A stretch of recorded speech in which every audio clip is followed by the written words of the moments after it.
Laura, it's always a pleasure speaking with you. I got to say straight off the bat, thank you for the conversation I had with you last year. We got a chance to talk about your book and, all about relationships and stuff like that. I have to ask you, how have things been going for the year? You've got so many things going on with your book. You have a radio show, too, if I'm correct, too. So many things. I know. I have been so busy. I don't even know where to start, but I guess the biggest thing is the radio show. Keeps me busy.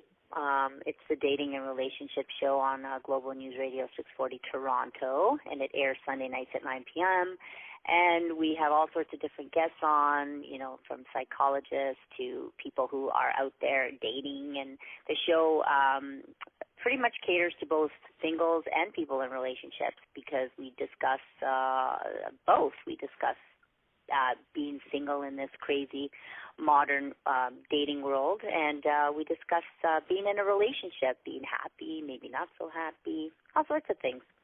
And, of course, as I mentioned, you also have a book. You're an author. I do. Yes, last year at around this time, I broke my ankle at the same time. After I launched my book, I broke my ankle. Oh, no. Yeah, it was horrible.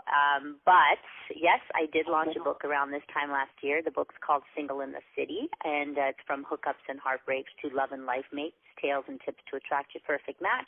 And it pretty much helps people navigate the modern dating world for people who are just struggling with dating in general. Some people just haven't had dates at all. To people who have been in relationships for 20 plus years, who come out and they're come out of being in a relationship and they're going, okay, what's going on here? It's like I'm in the twilight zone. I don't know how to use dating apps. I don't know how to online date. So, and plus, a lot of them have dating and relationship fears. So I decided to write the book with my 16 years experience being in this field and hopefully helping people with their dating and single lives and helping them attract a perfect match. Well, I'm going to jump around a bit because as we're speaking, Valentine's Day is coming up. And to me, when I talk to some people about it, some people get excited about it. And then there are some people who just hate Valentine's Day because it's almost like they feel like, if they're not in a relationship, they're not part of this. And some just hate it because they just think it's a big sale for, more Hallmark cards and restaurants boosting up prices for people who want to come out to have dinner. Yeah. Well, you know what? I mean, Valentine's Day just doesn't have to be for lovers. It can be about relationships with friends and family as well. So I tell those people that are sad on Valentine's Day not to be, and to just give yourself self-love on Valentine's Day. And how you go about doing that is by pampering yourself, so make it an all-about-you day. Spend the day treating yourself to indulgences, things that make you feel good and bring you excitement. Hang out with family and friends. Maybe you want to go for dinner with some family or some friends. And then don't compare yourself to others because there's plenty of people that would love to trade places with you and celebrate Valentine's Day solo. I agree with you on all of those accounts. Yeah, and you have to understand, too, that there are a lot less fortunate people in the world than you. And you may be depressed about not having a partner in your life, but how about those that don't even have food or shelter or freedom, And another thing I suggest is love yourself more by doing something special for someone else. There's always a person in need, so give a gift to someone or volunteer your time at a homeless shelter. Keep busy. Don't even think about it, honestly. It's just another day. I always say Valentine's Day should be daily. You should always be thinking about your partner and always be doing special things for them, as opposed to just, celebrating it on one day. Again, love what you just said. Now I want to get into the conversation with people who do want to get into a relationship, but it's hard for them.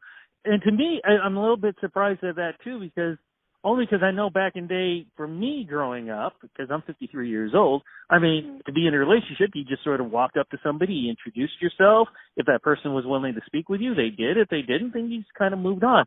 Now today, you've got social media, you've got apps, you've got all these different things, Facebook, to meet people anywhere around the world instantly, and people are still having a hard time to meet people. They are. Well, what the problem is there's too many options nowadays, right? It's called the paradox of choice. I actually write about it in my book. And then when there's too much choice, we're reluctant to make a choice because we're afraid to make the wrong choice. So that's what's happening today. But I think that if you are, you really want to meet someone, the most important thing is to really put yourself out there. But I think it's important before you start dating is to really, take a step back and look within and ask yourself the question, like, am I really ready to date? Are you still hurting from a past relationship? And if you are, then you need to do the work on yourself. You have to be in a really good place and get over past hurts in order to start dating again. I think it's important to really put yourself out there as much as you can. So some people will come to me for matchmaking and, they'll just rely on me to match them up with people. But I always suggest that they do other things. So they try online dating sites. And if you're going to try an online dating site, then make sure that you're doing it properly. Again, in my book, I have an entire section on how to navigate the online dating world. It's really important to have a great photo. Or great photos of yourself, for example. Okay, I'm going to stop you there. You there because this is very important. Okay. I've heard people say to me that when those photos go up, usually it's not what the person actually looks like. That photo could have been 20 years ago, could have been 15 years ago. So isn't that false advertisement? It really is false advertising, and I think it's important that people represent themselves truthfully and that they don't post old pictures of themselves. I always suggest, no older than a year. That's not going to happen. But, yeah, it's going to happen with online dating, and that's another reason why I suggest people get out and meet people face-to-face, the old-fashioned way. I mean, I host speed dating events in the city, and they're great. We get out, let's say 12 to 20 couples, and everybody meets everybody who's there, and you get the opportunity to say yes or no, but not, not while you're at the event, later on. So there's no rejection while you're at the event. I also suggest people join clubs and try new activities. Go places where you can meet new friends, mingle in new social circles. Let everyone know that you're single and looking and to keep an eye out for you. Go to parties, go to trade shows, approach people. What happened to the old-fashioned way of approaching people? And there's a right way to do it and there's a wrong way to do it. So learn how to do it properly. Again, in my book. I could go on forever and ever. No, and this is important what you just said, because right now I've talked to guys about this too. Because of the Me Too movement, and which is very important, and I'm glad this is happening. But there are guys who are afraid now to, how do I even approach a woman? Because I don't want her to, start thinking that I'm saying something wrong or I'm doing something wrong. They're afraid now even to approach in person because they're afraid of, maybe I'm not saying the right thing and I don't want a backlash to happen. Yeah, and I get that. But, just don't say the wrong thing. Don't use cheesy pickup lines, right? Mm-hmm. What are some other things that I can tell you? Don't be afraid to if you want to approach a lady. Okay, let's start from the beginning here.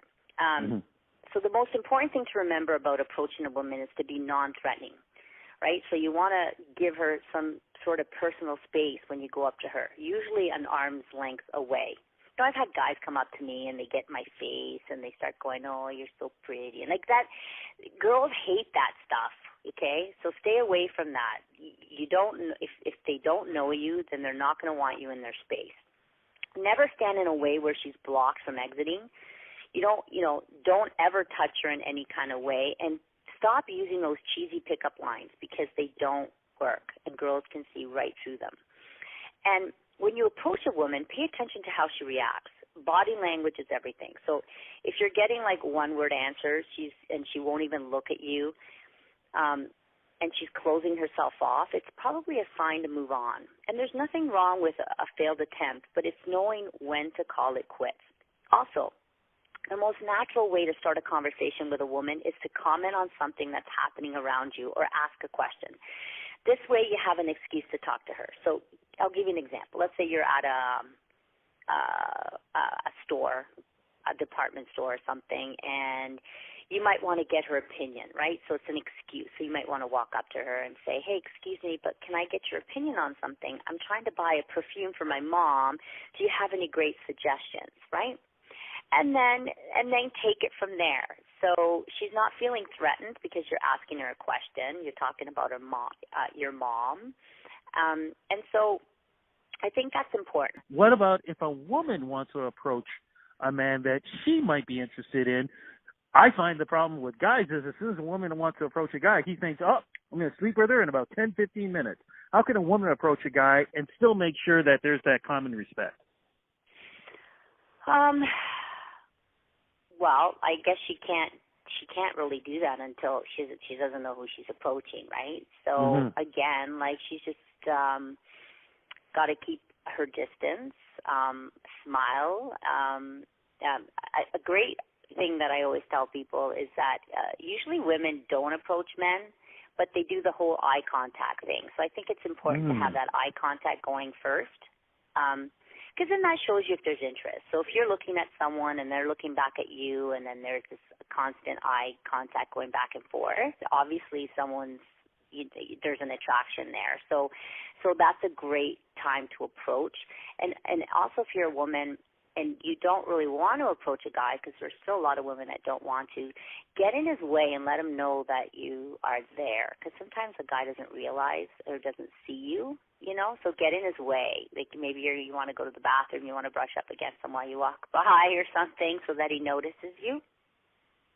But I think there's no way of really knowing until a woman approaches a guy how he's going to come off or what he's going to say and if he's going to be rude. But I really think with this Me Too movement going on, although I can't say that because I was at a bar a couple of weeks ago with a friend, and we went salsa dancing, and this guy was like in my face and he wouldn't leave me alone, and he was touching me, and I was like, dude, do you know what's going on right now with this Me Too movement? And he ignored me. He's like, I don't know what you're talking about. So there's still a lot of people out there that don't listen to the news and really don't know what's going on.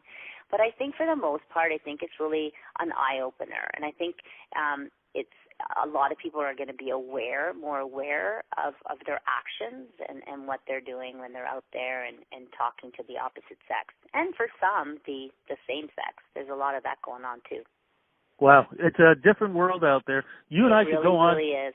We could go on for hours, but I know we can't. So I'm going to ask you again, for folks who want to pick up your book, where do they go? Also, as you said, you have speed dating events. All the things that you're doing, including with the radio show, how do they get in contact with you? How do they get involved? They can go to singleinthecity.ca. They can also follow me on Instagram, Laura_Bilotta, Bilotta. But everything that I'm doing as well, like singleinthecity.ca is an entire portal of dating, of information. So even if you don't want to buy my book, we have tons of blogs. Like I write maybe 2 blogs a week on there. So there's tons of information on dating, relationships that can really help you in your search. Thank you so much, and happy Valentine's Day. You too, Rudy. We can build a world of love.